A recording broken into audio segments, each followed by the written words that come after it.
So in our industry, another topic that comes up more specifically a little bit on the residential sector is 1-day floors versus 2-day or 3-day floors, however you choose to install it. The 1-day floor, it's not a magic bullet as a lot of guys try to sell it. It's not a one size fits all. You get in and out in a day, you get the customer back to their floor quicker.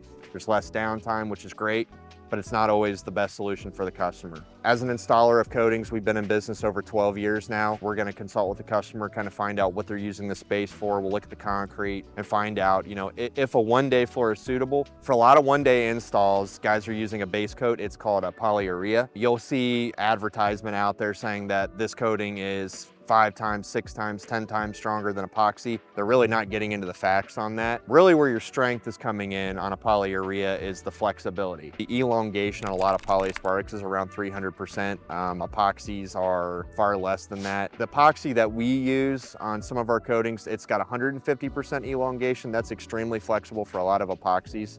Where you're gonna get drawbacks with the polyurea is you're not gonna wanna put a polyurea over damp concrete. So in Ohio, specifically residential, if we're doing garages, we get a lot of rain, like we'll get some surprise rain that comes in on us, and this is why we choose to use epoxy for all of our installs. With polyurea, if you've got any dampness or any excess of water in the concrete, that can cause that coating to foam up and then it'll fail. A lot of companies, you'll see them go in, they'll test with a moisture meter to test the moisture in the concrete, which is great for that day, but that's not to say that it won't be raining on them down the road. So just as an example, recently we were doing a garage flooring install and it started to rain on us and we got a little bit of water on the front part of the garage. A lot of the epoxies we use, they're moisture insensitive, which basically means you still don't want to coat over a standing puddle of water, but if the concrete's damp, we're able to coat over it in the concrete, it's still going to bond. So that's a huge factor as to why we choose to use epoxy over a lot of polyurea or polyaspartics when we're putting them directly over the concrete. Polyaspartics, for example, we still use those as a top coat. They're a fantastic top coat, but we don't believe that they're the best coating for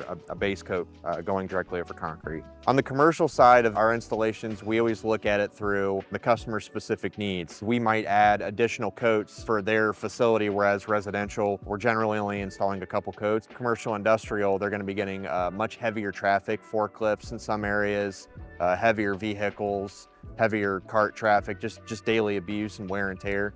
So for that, we like to make sure that the coating is going to be thicker and designed for the heavier daily traffic. So we might spec it with numerous additional coatings, which might take 3 or 4 days. It's important to do your research to make sure that these floors are going to be acceptable for your specific installation prior to going into it further. If you have any further questions, we have some additional information on our site. You can also reach out to our team. If you fill out the form on our site, we'll get back with you and address any questions that you have.